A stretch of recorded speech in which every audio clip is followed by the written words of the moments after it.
are you prepared to be the guy after the guy? I was like, what are you talking about?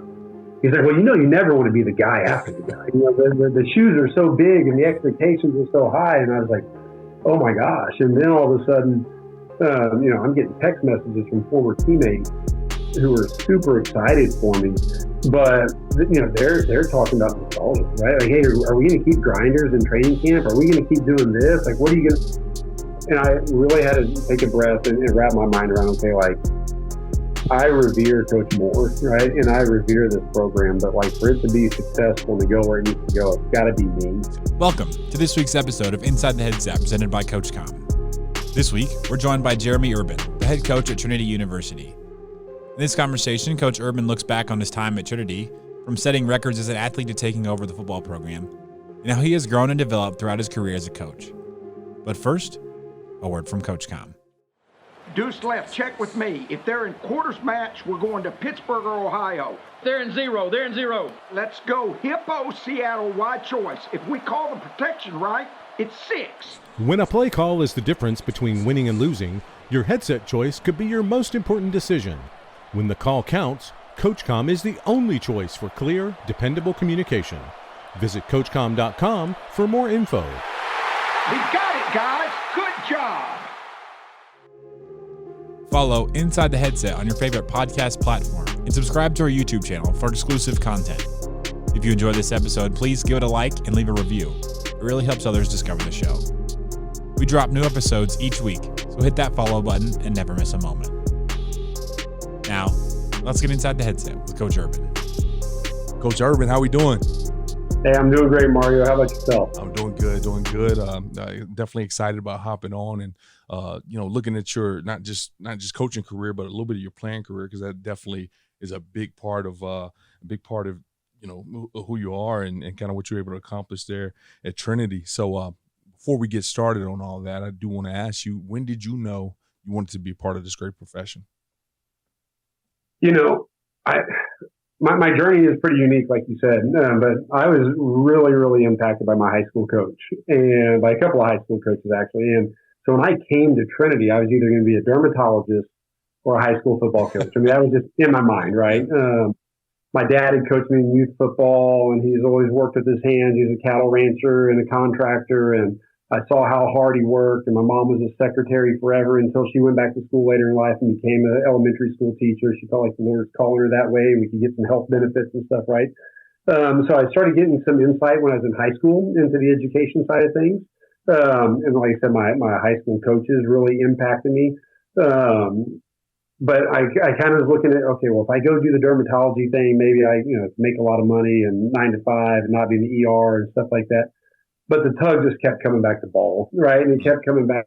Ultimately, I knew that I wanted to impact people. I'd always had a heart for team, kind of, so to speak, right? Whether it was sports teams or other youth organizations that my parents had me in. And I didn't want to leave a locker room setting. And I felt like coaching could just be that new locker room. So I'd say that, kind of maybe when grades came out, right? Christmas of my freshman year, I saw that pre-med track might not be where my passion was. I just knew that, it wasn't that I wasn't talented. It was just my passion wasn't there. And I just kept coming back to coaching. So I think that was the seed. And then throughout my NFL days, it just kept coming back more and more, right? And when I would come back to Trinity in the off season, and, she and I had met running track here, and we'd help with the track team. There was no real all-season football at that point in Division III, so I'd take all these guys under my wing and kind of be like an alumni big brother. They were training partners for me, and I just kept coming back, man, when this thing's done, I want to coach. Yeah. And there are a lot of different conversations and experiences really kind of led me to this level. But yeah, I think that, coming to high school, I kind of thought I might, but then it was those 9 years in the league coming back to Trinity that really just ingrained in me that, yeah, this is where your heart is, man. Like, walk into that. Yeah. And so I'd like to ask, as you were coming back to, do the training and all that good stuff, were you planting to see with Coach Moore? Were you letting them know, like, hey, when I'm done, this might be something I'm trying to do? Yeah. Coach had asked me a couple of times, in his big, gruff John Wayne voice, Urban, what do you want to do when you're done? Do you want to coach? And I'd been an education major here, and they knew that was, kind of what I wanted to do. And in 2006. So I played 03, 4, and 5 in Seattle. Had to go through 2 foot surgeries, which led to my dismissal from the team after our Super Bowl. And so, I was back in the summer of 06, and I knew I had to get healthy. I knew I had to get right. So I turned down a couple of training camp opportunities because I just didn't feel quite ready. So the first 4 weeks of the season, coach actually let me be on staff as a volunteer coach. I was still training, but I got to be around. I helped with the receivers. I got to, sit up in the box a little bit and tell them what I was seeing. And then I signed with Dallas at the end of that month of September. But he always told me, hey, when it's time, come knock on my door and we'll see if there's something available. And when time came, I knocked on the door and thankfully, I had a $5,000, part-time position helping with safeties, and I jumped on it, and I've never looked back. And just real quick, because I do want to talk about your playing career just a little bit, but that little 4 week, you say 4 week or 4 months?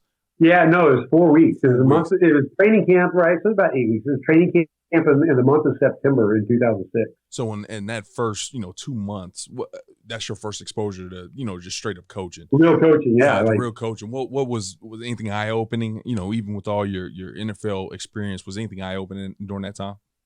Yeah, I got to be on the other side of the table a little bit. I was in staff meetings, and we had such a veteran staff. Obviously, Coach Moore is a Hall of Fame level coach. We had Mike Inco, who was here on the defensive side with us at that time, and he had won national titles as a player with Coach Moore and came down from Ithaca with him, and some incredible offensive staff. And so I'm sitting there and I'm seeing the behind the scenes stuff that I'd never seen as a player.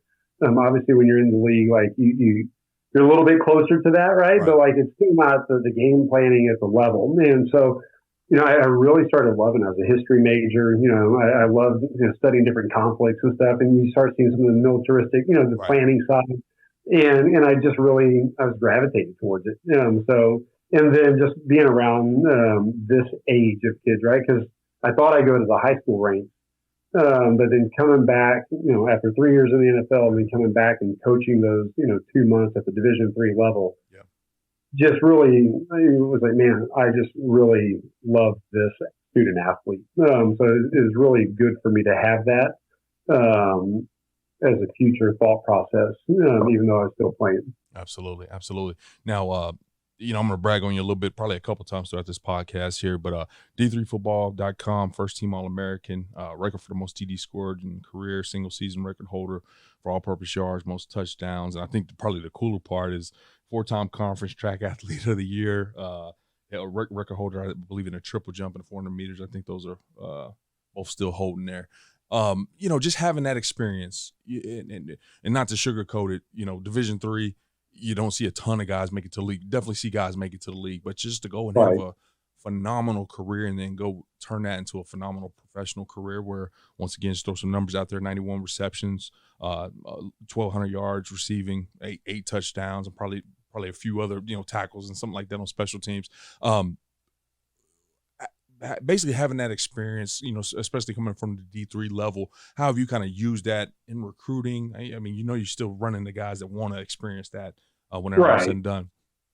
Yeah, I mean, we have guys who want to take football as far as they can, right? And Tucker Horn, who is, a 2-time National Player of the Year finalist. I mean, he's with the Toronto Argonauts, right now, and by all accounts, tearing up training camp. And, we have guys who want to do that. But no different than my playing days. I mean, I was the quintessential late bloomer, right? I mean, I was late to the maturation party. It was family genetic, and I came to Trinity, and it was like, man, I grew into my body, and we get to see that here, and to see guys who really start flourishing and maybe come out of high school right there, half a step too slow or an inch too short or whatever it was, and then really develop into these elite players, and then other guys who just love ball. I mean, I tell guys, if you come here, you're going to get, people who are truly trying to sharpen themselves in all areas because school is important, right? And, these guys they're turning that proverbial, sand clock, the hourglass over. And like, man, that's all I got left in the game of football. And, our guys practice hard. I got that when I was a player. I mean, I tell people all the time, practices are hard here because guys are just scrappy, right? Like, I mean, I may have been taller and faster, but like, they just fought every play. And there was no like, hey, I'm saving it for, my draft status or for set. Like, it was just every day and it was relentless. And, so that's more like the recruiting side. Like, I tell people authentically, I had a chance to be in 2 Super Bowls and outside the pregame antics, once that kickoff happens, I get no greater charge as a player on one of those Super Sundays than playing a playoff game here or a conference title game here. It's the same, right? So, whether people believe it or not, I know that I'm giving an authentic, real life lived experience. And I think that has resonated with, some people, and it's encouraged guys like Tucker to chase their dreams as far as they can. And, it's been good for both parties. Yeah, absolutely. One of the popular topics of conversation in the off season is multi-sport athletes, right? And I don't think I've run into a coach that has, ever said, hey, go specialize in football. But, just having that track experience, clearly you were a phenomenal track athlete to still hold a few records there at Trinity. How has that motivated you in multi-sport athletes and specifically track? Yeah, we have a handful of guys. Our team is playing in the Super Regional in baseball right now, and they have 2 football players, actually 3 football players on the team. And they bring a different edge about them. And Coach Stanley loves having ball players out there. And we, Legend Grigsby, who's one of our starting running backs this past fall, is on the school record 4x1 team that's ranked number 12 in the country and going to nationals. So we have guys doing both. Obviously, the off season has changed in terms of. I looked at track as a way to keep competing and keep sharpening myself because we didn't have off-season practices in 2000 through 02, those springs. And I support our guys. I tell them I'm not going to make you run track, right? But if you want to and you can help, you have at it. And we work around our spring practices with their stuff. They're not on football scholarship.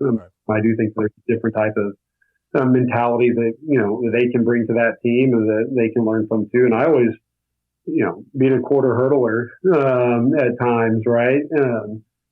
You just got to learn how to do some stuff that you don't like. Yeah. And I always say that my track background, I think, really helped me, especially early in my NFL training camp days, because I developed a reputation as a guy who could just keep going, right? Like I learned proper breathing, patterns. I learned how to, stay relaxed. I learned how to, do all the things necessary to stay healthy from a soft tissue standpoint. So I think there was a huge carryover for me, and we see that for the guys who do 2 sports, but we support it if that's something they want to do. Yeah, that's awesome, Coach. Now, earlier you talked about when you finally made that call to Coach Moore that you were ready to kind of step into the profession, hang the cleats up.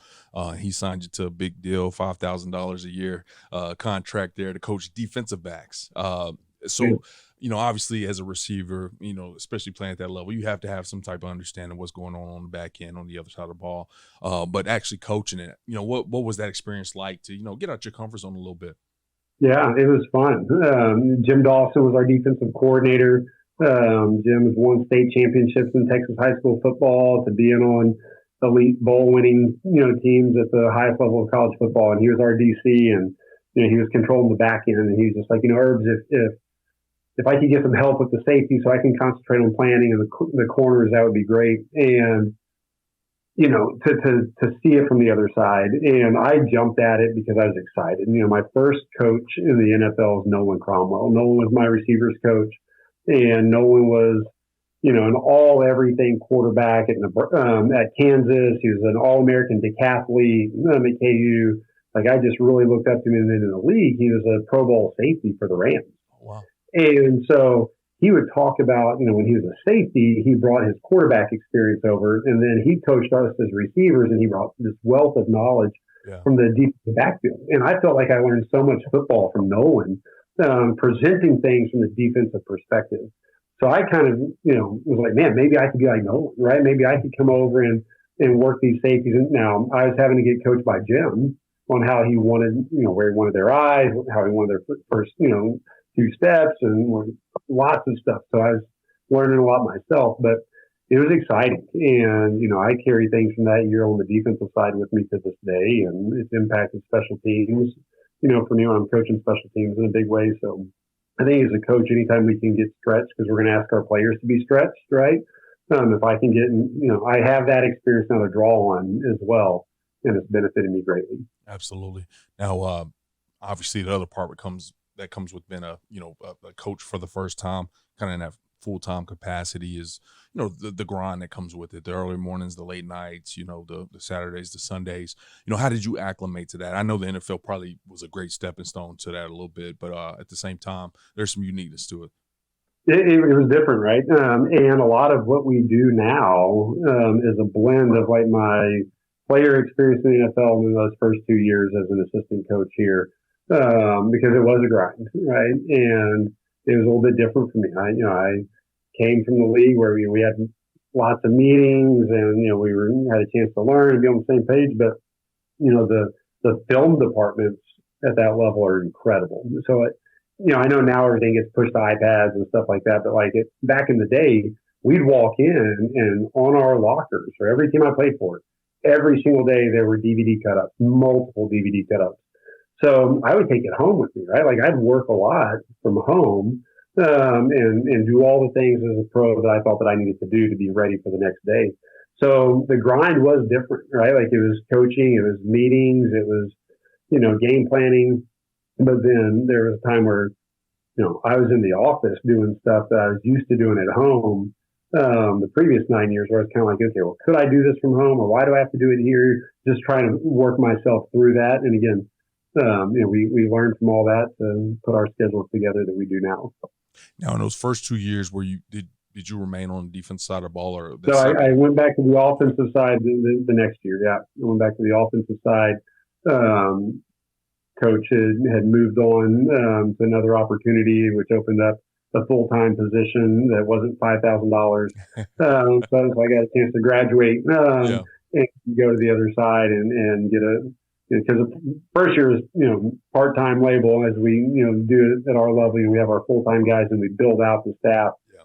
But the next year came with a little bit better situation for my family and I. Absolutely. Now, what role was that? Were you receivers? No, I actually, so my current receiver coach, Jerheme Urban, had come in and he had done an incredible job. I tell recruits, right, that he's got the hardest job in the office. He coaches the position that the head coach played for 9 years in the NFL. And, I got to see him from the other side, the energy, the ability to teach the finer nuances. He's awesome at it. So I've left him there the whole time. He's great. So I came back and was more like in the offensive skill position between quarterbacks and running backs, kind of filling like a dual role there as we worked with a couple of the other part-time coaches. That's awesome. And now, as you were doing that, what was it like to kind of have your, you were said that defensive back job, you kind of were assisting the D coordinator a little bit. Now you kind of got your own room. You're handling things by yourself a little bit more. What was that experience like making that next step? Well, it was fun. I mean, obviously, then I moved into the, more of the game planning room with Coach Moore. And Coach, was very heavily involved as our offensive line coach, or overseeing the line in the run game. And then Coach Gazella and I would do a lot of the pass games. So then so it was fun on the pass game side. And then Coach having to rein two young guys back in a little bit and say, hey, remember, the common line was, we don't have NFL meeting time, right? And I'm like, Coach, I think we can do it. And, now I'm that guy saying, hey, we don't have that much meeting time. But, it was great. You get some more autonomy. You get to find your coaching voice a little bit more.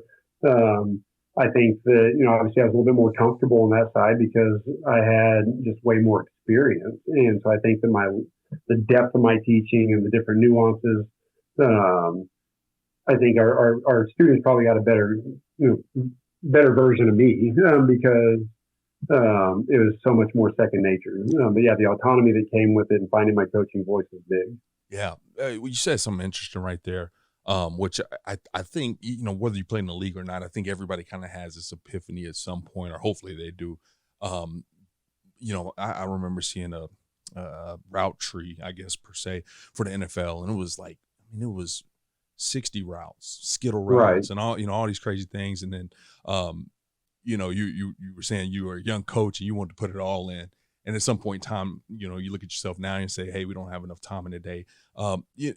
When does that level of maturity hit? Because, it's so easy right now as a coach just to scroll social media and be like, Q counter, right. this. Oh, way, yeah, this. no, Yeah. we talk about that all the time, right? Film is more accessible now to everyone than it's ever been. And it's really easy to, look at the final product, right? I mean, I love to cook. I love to barbecue and everything. I mean, like you can look at the meal, right? But if you don't really know all the ingredients, you don't know the whys and when to wrap and when not, it's not going to turn out the same. So, we got spoiled early on. I think to be perfectly honest with you, it was our third year.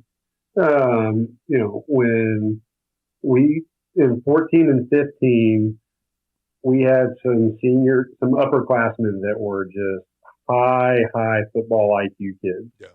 And we were putting stuff on them, especially the perimeter guys, and they could just take it straight from the classroom out there. And, when coach would tell me, well, we don't have enough time for that. And I was like, coach, these dudes are so smart. And we were actually, it was really kind of that third year where we realized, man, we're kind of starting over, and we got some young guys and they're coming from some different places, and maybe they didn't have the same football background as these old guys. And that's when it really started kind of hitting that, we've got to make sure we're tailoring to our players and not trying to, just do it all. Yeah. And being flexible in kind of what we do. But yeah, if we've got those groups that are special, and we load it up big time even now, but I think the maturity side of it is looking at your locker room, not limiting them, but just, hey, what can they handle so they can do it well? Right.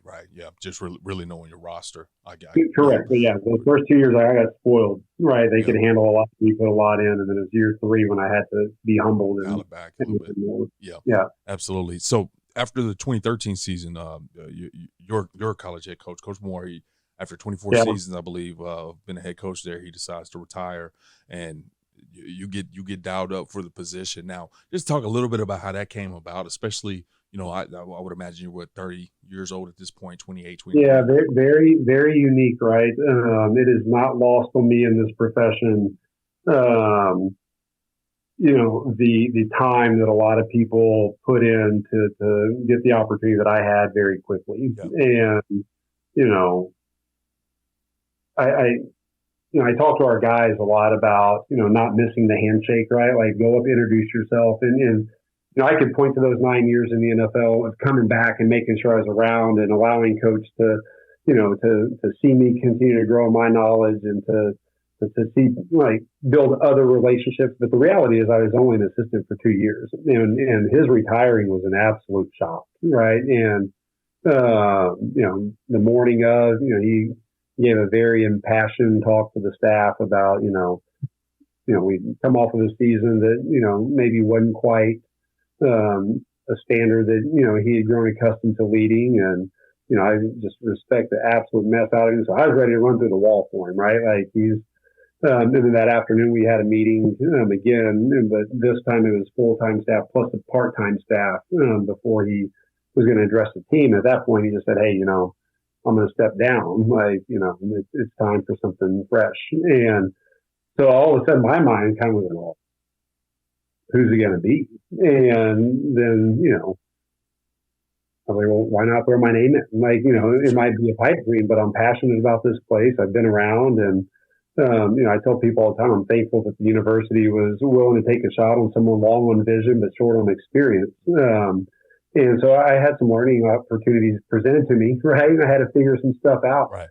But it was a very whirlwind deal, and we immediately hit the ground running. And my first ever convention was in January of 2014 in Indianapolis, and Coach was with us, right? And I'm tagging along with him, and he's introducing me to all these guys, right? Yeah. And all of his buddies from his 35 years of coaching, and tell me, this is going to be great. You got to get involved. Like, you got to, you better never miss a convention. And by the way, I'm going to still use my, university credit card here or there. And I was like, whoa, that's my budget now. But just kidding. But no, it was great. Right. But I think that from November, when I got announced the first week of November through that AFCA convention, like it hit me like, Yeah. oh my God, like so many times we think we know what the other chair might look like, but now I'm sitting in it Yeah, and sure. I'm getting 100 emails a day from aspiring coaches who saw a change and they know that there could be opportunities, and I'm trying to respond to every single one, and there's not enough hours. Like it was a pretty overwhelming first couple of months, but coach was there and he helped guide me through it. It was great. Yeah, yeah. My brother's a local high school coach. He's at Austin, at Leander High School over in Austin, Mm-hmm. and he tells the story about the first time his door closed as the head coach. Yeah. All the whirlwind has slowed down, and now he's got work to do. He's got Yeah. to go to work. What was that? Yeah. What was that moment like when you kind of finally sat down and wiped the sweat off your forehead and said, "Okay, now I gotta get a roster, get a staff, get a Right. What was that? Was that like?" I think the biggest thing for me, and I was new, still relatively new in the industry, right? Yeah. And I had never heard the term, you never want to be the guy after the guy, right? Oh yeah. And I never heard that. Right. And so kind of like right before my door shut for the first time, as you're referencing, I was talking to one of my former coaches and, one of my guys in the NFL, and he's like, all right, well, are you prepared to be the guy after the guy? I was like, what are you talking about? He's like, well, you never want to be the guy after the guy. The shoes are so big and the expectations are so high. And I was like, oh my gosh. And then all of a sudden, I'm getting text messages from former teammates who are super excited for me. But they're talking about nostalgia, right? Like, hey, are we going to keep grinders in training camp? Are we going to keep doing this? Like, what are you going to? And I really had to take a breath and wrap my mind around. Okay, like I revere Coach Moore, right? And I revere this program, but like for it to be successful and to go where it needs to go, it's got to be me. Yeah. And there's going to be certain things that we're just going to have to do differently because it's not a shot on him. It's not a shot on anything else other than like, for me to be excited to come to work every day, like I've got to, have it be my fingerprints. And so there were certain things that, we had to sit down as a staff and talk about, hey, these are things we're going to do differently. This is the why.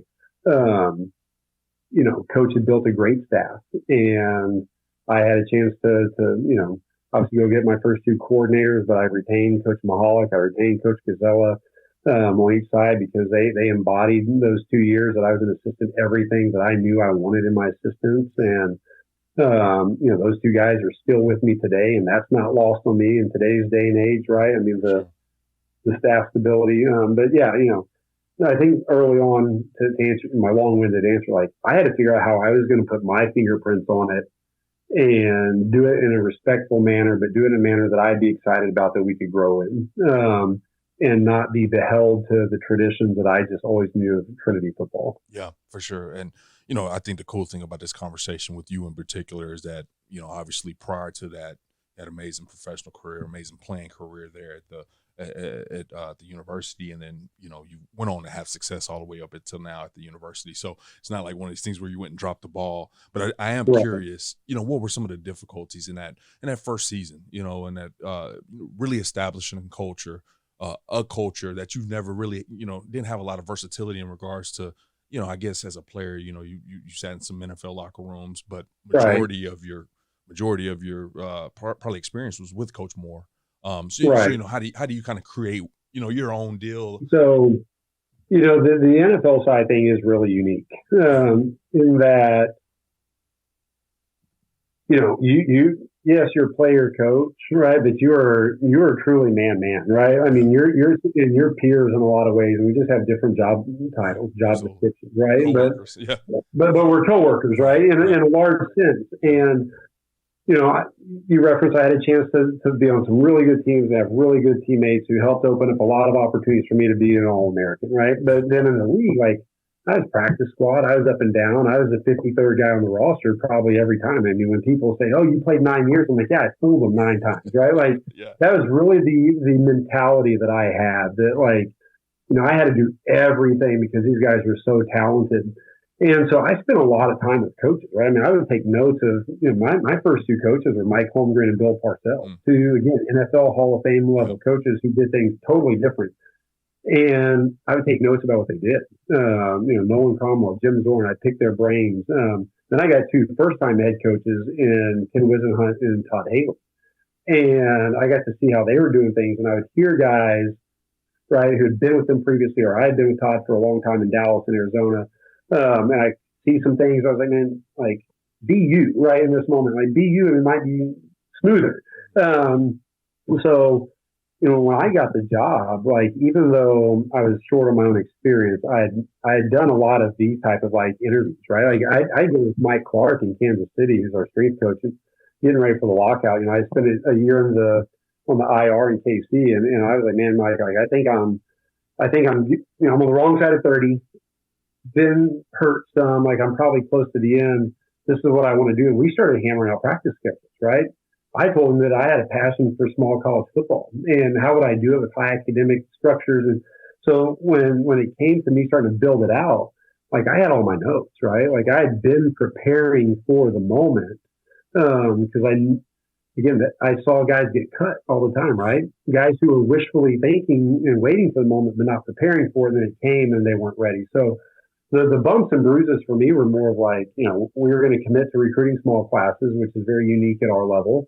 We were going to put in a high standard of expectation in terms of accountability. We're going to move to morning practices for a variety of reasons. And we had 3 classes of roster that weren't recruited on a lot of these things, right? So what was the exodus going to be like? Our roster went from about 115 down to 87 guys. But that was just through bringing in small classes, guys, and then it's built back up through great retention, right? So it was more like an exercise of patience. And I don't want to say a leap of faith on a lot of this stuff, but it was really just being like confident conviction, maybe. Yeah. I'd interviewed enough people and talked to enough people that had done it really well, and they guided me on how to maybe put it into my terms and how we were going to do it. And that I felt good about it. But it was going to be, to be determined if it was going to work. And thankfully, it's done pretty well. Yeah. That's kind of a powerful, story. If you're listening to this and you can kind of see what he's saying here. Obviously, you're short on experience as a coach, but you had been doing it, and it's almost like I remember my senior year as a player. I worked so hard that summer, and all I can do now in hindsight is like, why didn't I do that my freshman year, my sophomore year, my junior? Right. It's kind of the same deal. Like you had been preparing for that moment, not waiting until I'm a coach, now I'm a coordinator. Now let me start get prepared for this role. And I think speaking your goals is, and your career ideas is important, right? I mean, like a reference my workout for Dallas coming off of those, that little 2006 coaching stint here at Trinity, and then going and working out for those guys is a crazy story in and of itself. But, that's where I got introduced to Todd Haley. And, a lot of people have had different work relationships with Todd. I think I owe a lot to him, right? Because he took a chance on me, and I worked really hard for him in 2006, and then he brought me to Arizona, and then he brought me to Kansas City. And through our relationship and our time, he knew I wanted to coach. And, in 2010, at the end of training camp, last preseason game, I ruptured tendons in my hand. I couldn't close my hand. And the receiver who can't close his hand isn't very valuable. Right. And kind of policy from our general manager, Scott Pioli, at the time, was that IR guys would go home and do their rehab at home, so they weren't kind of around for distraction purposes or whatever. Well, Todd fought to keep me in the building because he's like, hey, I'm bringing you here to be a veteran presence, and I want you to stay and coach our practice squad receivers. Now, that was probably the most awkward coaching experience of my life, right? Like, I'd meet with the guys on Tuesdays. I would have met, I would talk to Terrell Austin, our DB's coach, or Coach Smith, and, hey, what? And then I go watch film with the young guys. Well, then if they're messing up at practice, like Todd's yelling at me, like, you're their coach. I'm like, hold on, I'm sharing a lot of with these guys, right? Yeah. But he held me to a high standard, and that's when I started learning how to, coach kind of an older kid in a different way. Yeah. And but again, my point is, like, I knew what I wanted to do, right? I would take notes. I wasn't scared to ask questions. The ability for me to get that opportunity from Todd was simply because I had voiced, right, like what I thought I wanted to do when I was done playing. Yeah. So for young coaches who might be listening to this, like, there's nothing wrong with, hey, if you're a great position coach and that's where your wheelhouse is and that's what, like, that's cool. But if you want to call plays one day, there's nothing wrong with voicing that too, because you never know, right? There may be a interim position that gets thrown upon the staff and because of an unfortunate event, and your head coach has seen you preparing in a manner for a future opportunity, right, and you get the opportunity to walk into it, right? So that's kind of how I look at my head coaching opportunity. Like, I voiced those things and I prepped for it, and when it came, I was as ready as I could have been. I feel like I had a good resource system around me to be successful. That's awesome, man. Well, you're 15 years in, and this question is this could go for anybody, to be brutally honest with you. I feel like when I was a player and then early in my coaching career, I feel like this wasn't as much of a thing as it is now. But how have you found your place as a head coach? I mean, within that program, and obviously there's something that there are things that every head coach has to do, but you hear about the CEO type of head coach, or the head coach that's just a special teams guy, or the guy that sits in the middle of the field and watches O&D, or the guy that's the offensive guy only and never really like how have you how did you kind of find your spot from the football aspect of it, and has it changed over these 15 years? It has changed over the years. There's been big ebbs and flows, right? I've called plays as a head coach, which is fun, but then, maybe I am more invested on the offensive side at that point. I've given it up. When we had a coordinator change and had to take it back over, there's been a lot of that. But for me, like, when I recruit guys, one of the things that we talk about from the standard, standpoint, like, I'm not going to try to be their dad. But there's a big but, right? I talk about, how we expect our guys to carry themselves as men, and how we're going to treat people, how we're going to respect and be a presence on this campus. And I'm like, look, when you graduate in 4 very fast years, you and I are going to share a last name, Trinity Football alumni brother, right? So, like, I'm going to try to be a great big brother to you as we try to elevate this family name. So that carries with me. Like, I want to be the head coach for all, right? So I do coach our special teams because it gives me a chance to coach young guys and old guys, offense and defense, right? And interact with our specialists in a different way. They're not just kickers and punters to me. They're like our guys. Yeah. So I do that, and I coach our quarterbacks. I can't call plays because I've got too much other stuff. I have great coordinators. So on Saturdays sometimes, right, like I may look like, I'm just sitting back, but I've got great guys. I've delegated, I've trusted. And I think that through the years, that's been the big thing for me. I've always tried to delegate and trust, but when I was a younger coach, maybe fully trusting was a little bit harder, right? We've always had huge trust, just in terms of like our weekly schedule, how we do things here. Like, I give our guys a ton of autonomy. We don't come in on Sundays. There's different things that we do that might be unique. But it's to try to create a balance here. And again, there's a lot of reasons, but for me, like, I feel like I'm doing it right in terms of like from my job of like trying to be the coach for all. Like, for example, like I have meetings with all of our guys, and I have defensive guys coming in and saying, Coach, we think you're a little bit more partial to the offense. And then we have offensive guys come in, Coach, you don't make it fair for the offense, right? Defense always gets all the breaks. You're on their sideline in any competitive event. They get all the calls. And I'm like, this is great, right? Now let's have a life lesson of like why you're both wrong, right? But for me, like, I've just had to learn. There's different seasons of life for us in our coaching journey. There's different seasons for our programs, and if I have to take on different roles, like I'm never too big for any role. I'll run the scout book if I need to run the scout book, right? I'm going to be in a locker room and making sure I'm helping clean up all the trash and leaving it better than when we walked into that visiting locker room, because I feel like that's part of my job as just part of the team. The years are adding up, but I always want to make sure I'm not too big for any job, and we'll be fluid in how my role has to be on the staff to fill it out as needed. Absolutely. Now, one thing I think it any university at this point in time, but especially the divisional level, where guys come in and they do a good job, but they might not be making much money, and they go chase other opportunities. The hiring and the firing of the profession.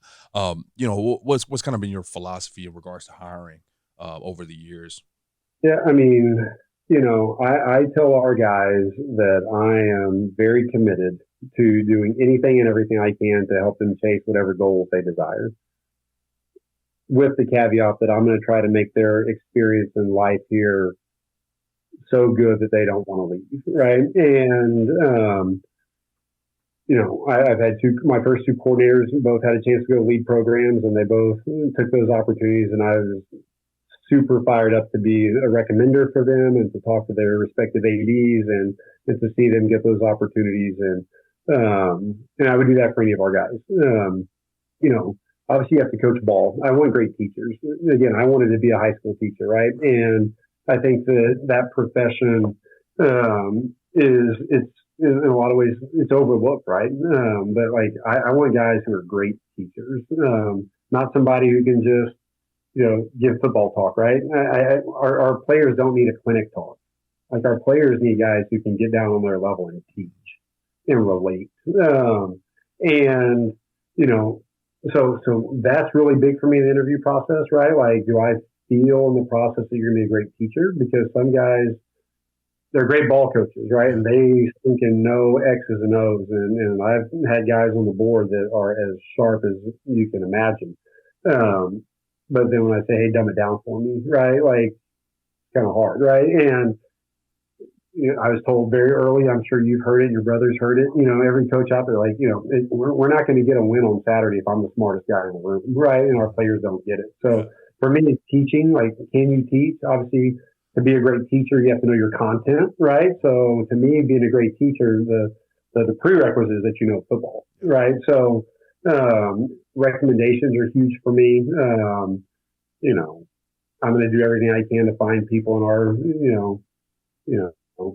Kevin Bacon's sphere of influence, right? Are there any people that I can find out, more about you? And then, what's your energy? Because we're a morning practice team, and I'm fully committed to giving our guys, our absolute best. And I'm not going to ask, one of our retired high school coaches who's, coaching ball to bring the same juice as a 23-year-old GA, right? Yeah. Some guys may say, hey, that doesn't seem very natural for our elder statesmen. But can you bring your best, right? Can you be your best every day for these guys? Right. And love gets thrown around a lot, but we talk about that a lot here. Trinity had a 25% admit rate this year. It's hard to get guys into school here, much less find guys in our recruiting funnel who can compete in the playoffs. We've got to have some guys who can recruit, but it's really about all the intangibles here. Punching above our belt a lot of times in a lot of ways, and can you be the guy that brings that out of your position room? Absolutely, that's awesome, Coach. Now, you kind of look at your timeline there. In 21, 22, 23, 24, you guys made the Division III playoffs. 2022, first NCAA playoff victory since 2002. But obviously you guys were having some success. You have a great overall record there and all that good stuff. But what was kind of that turning point into just making yourselves comfortable in the playoffs and kind of reaching that every year? Yeah, I'll go back to 2016. That incoming class in 2016 had some extremely competitive guys. And, I'll just use one name. Tommy Levine had come in from Cedar Park High School, state championship MVP of the game, right? And he came in and really, he became a starter as a freshman at our split end position, our X. And, he and his class had a goal. They said, hey, before we leave, we will be conference champions. And we lost 2 games early that year in weeks 2 and 3 that they felt like they gave away. And back was against the wall, and those guys ran the table to finish 8-2 with a share of the title. And it was that moment, right? The guys in the locker room had got to win games to accomplish a goal, because another team in the conference had lost the game early on, and we knew if we went out, we may not get in as an at-large, but we will share the title. So they got to experience it. And then we had COVID, and COVID and all of its difficulties, I think, was huge for our program. Our school did a phenomenal job, right? Our guys were on campus year-round. We got the full maximum NCAA days, and it was just them, right? I mean, and it was a great, great growth moment for us and for some guys to get a chance to kind of step in. So when 21 came, the holdovers from 2019, we had lost a game in the spring season of 21 that we had that was at our place, and it was just a really disappointing loss. And, I think we had 6 turnovers and like 4 of them were unforced. And, it was just, and so our guys said, that's not happening again. And they just have led through these last 4 years in a tremendous manner since then, right? They've learned that it's hard to stay on top. We have great teams in our conference, and so it's got to change every year for us. So, like I said, I take it back to the 2016 first years who really put in the mentality that we will become champions and we'll show the way. And then those guys as seniors showing the young guys, this is what it takes. Yeah. And then when they got a chance to come back from COVID, they were like, hey, we're going to go on a run here. And they've done a nice job. They have indeed. Kind of as we start gearing this thing down here a little bit, I'm looking at the logo behind you and looking at you in front of it, looking at your records, accolades here. Trinity's got to be a special place for you. Like I said, record holder, met your wife there. Hopefully I'm right on that, I believe. Yeah, you're right. My notes, I'm good there. Blood, sweat, and tears on the field as a player, as an assistant, worked through the ropes as a head coach here now for 15 years. What motivates and inspires you to continue to kind of show up and pour into that program like you have, been an alum? Yeah, again, I'm a very relationship-driven guy, and I'm not shy about this. Like, my dream coming out of high school was, because again, my parents didn't go to college out of high school. I was the first one to go off. I read in the magazine, well, if you can get a degree from Rice University, you can get a great job, right? I said, I'm going to go do that. But then I was directed to Trinity, actually, from David Lee, who was the quarterback coach at Rice, and introduced me here. And so I came to Trinity, met Emily here. Both of our siblings ended up following us to this place because of our experience here. We've had cousins from across the country come. But so many of the people in my life who've been impactful, whether it's growing up in college or in my faith walk or walking alongside me in other, journeys through life, have been rooted here at Trinity. And, it's a place that, our guys are coming here because they want to win. They want to be successful in the football field, but they are aspiring for something different in the classroom. And so I get them for 4 years, right? And so being a relationship guy on my end and seeing, I've got a text thread here with 34 guys who were either seniors my freshman year to sophomores my senior year. So some of them never played together, but the circles, right? We're all super tight.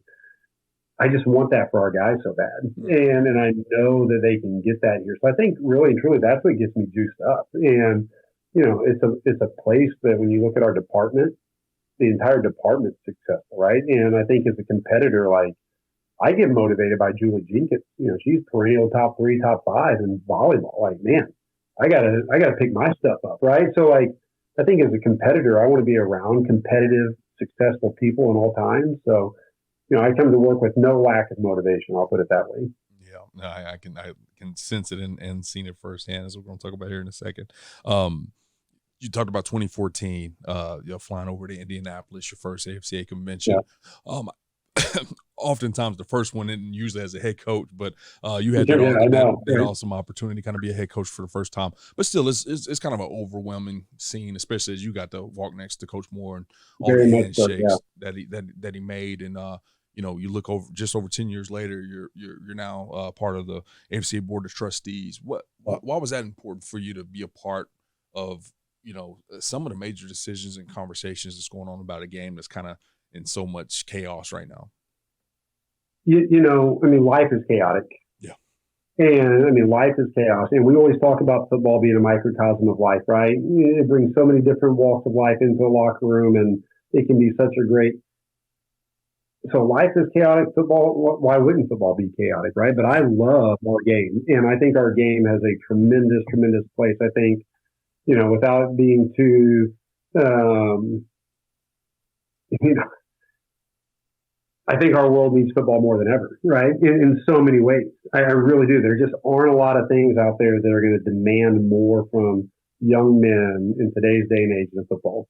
Yeah. And I think our game needs to be fought for. I think that the values that you and I love about our game, why we are involved in it still, they were true 20 years ago when we were in high school. They're true today. So when I got the opportunity to be on the executive board, and to be a voice for small college football, the largest group of football coaches in the country, it was a no-brainer for me. I had to make sure that it could fit with our family schedule, and I wanted to make sure that I wasn't just being selfish and making it emotional. Oh yeah, I wanted to be kind of thoughtful in my process. So I told Craig, hey, let me have a couple of weeks to think about this. And the more I thought about it, it was like, I have a unique story.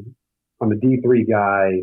Why would I not do this and promote our game and try to save the game in any way I can and be a voice for small college football too? Because, there's a lot of dollars that are flying around, and I get that. But majority of our students in this country aren't going to make those dollars. And majority of them are going to have their lives profoundly impacted through small college football. And if I can help create a great experience for them, I need to do that. So that was a big reason why. Well, we appreciate you, Coach, for sure, stepping up and being a representative. I mean, it just doesn't get much better than yourself representing this great game, and especially from that level and the success you've been able to have both on and off the field. It speaks a ton. But before I let you go here, 2016, I was the special teams coordinator, running backs coach over at Davidson College, high academic institution, non-scholarship FCS program, and me and a couple guys flew over to San Antonio and did. And I'm not saying this because you're on this podcast. I promise you can go back and listen to all 400 of them. I've never said, hands down, the best football camp I've ever been a part of in terms of just how efficient it was run. I don't know if you guys are still doing that wristband technology where I think the Spurs or something like that, where at that time it was like groundbreaking. Now I'm getting older, so it's 10 years ago. I don't know if everybody's doing it now, but and then just the quality of athletes. And I'm trying to think. I might be wrong. I don't know if that kid was there at that camp, but I mean, it was some high level academic kids that were kind of around. And I know it's coming up, so I just want to give you an opportunity to talk a little bit about the camp and how successful it's been, because it wasn't just Davidson College. There was all the Ivies, the military academies, and all that kind of stuff. So kind of a special deal you guys do. Yeah, we still do it. We have our camp June 2nd and 3rd this year. We're kind of doing a unique one, trying to. We'll have a big main camp. We're actually going to do a junior exclusive for Rising 27, just because everyone's timelines are changing, right? And then we'll do the Rising senior camp that afternoon. And all the Ivies, we're thankful that they come and help coach it. And we've got some Patriot League schools, all the service academies. Again, it'll be a phenomenal event. But it's fun for us to be able to show Trinity's campus through that event, but along with like-minded institutions. I mean, you understand what it's like at Davidson to recruit. And, we want to do things at a high level here. So we take a lot of pride. Coach Mahalik's our camp coordinator, and all the efficiency and everything we do. I mean, he spends countless hours doing it. We don't want it to be a cattle call, right? I mean, we've got people calling right now saying, hey, it says it's sold out. We're like, yeah, I'm sorry. But we want guys to get reps. Like, we want people, when they walk off this campus, to say, man, I got more reps at Trinity's camp than anywhere else. And we want the visiting coaches to say, we got great evals. Yep. We're still doing it. I'm glad you had a great experience. If anyone is still looking for camps those days, they can take a peek at the website and see if maybe a spot's opened up or something like that. But they're going to get work, that's for sure. Yeah. They're going to get work and they're going to get evaluated. And I think, obviously biasly, like if you're looking for a high academic experience, I don't know if there's a better opportunity to get in front of this, concentration of coaches from across the country at one time. Absolutely. Yeah. I can attest the evaluation. I think that's what made it made it the best. Like I didn't watch a kid get one rep, in a 3-hour camp. I was able to watch a kid do multiple things and once again just fly through the initial kind of combine testing and all that good stuff. So anyways, keep it up, Coach. That thing was awesome. I and appreciate it. we'll definitely be cheering you on here from the AFCA, and we appreciate everything that you've done and will continue to do for us. Okay. Absolutely. I appreciate it. You have a good one. Thanks, Coach. Thanks. CoachComm has been delivering tough headsets for tough teams for more than 31 years. It's why 97% of FBS teams and thousands of high schools across the country rely on CoachComm. Get the best for your team. Visit CoachComm.com for more info. Thanks for listening to this week's episode of Inside the Headset, presented by CoachComm. If you'd like to learn more about this week's episode, head over to AFCA.com. There, you can access every episode and find corresponding show notes. Remember, you can catch every episode of Inside the Headset presented by CoachComm on wherever you get your podcasts, including Spotify, Apple, and YouTube. While you're there, we'd love for you to take a moment to rate, review, and subscribe to the podcast. Your feedback helps us improve and grow. Keep up with the latest news by following us on social media. Connect with us at Inside the Headset, and remember to tag us when you share your favorite episodes. For more updates on all things AFCA, be sure to follow the @WeAreAFCA social media accounts. If you're not a part of the AFCA community yet, visit AFCA.com to join thousands of NFL, college, and high school coaches nationwide and across the globe. Elevate your coaching game with an AFCA membership. You'll gain exclusive access to the annual AFCA convention, magazine, digital library, and AFCA Insider email. Stay up to date with the latest stories and news on the AFCA website. More than just a convention, the AFCA offers continuous education, guidance, networking, and more. Celebrate the past and shape the future with the AFCA. It's about fostering exceptional coaches who create outstanding teams and even better individuals. Invest in your skills and make a lasting impact today by engaging with the AFCA. Your journey starts here.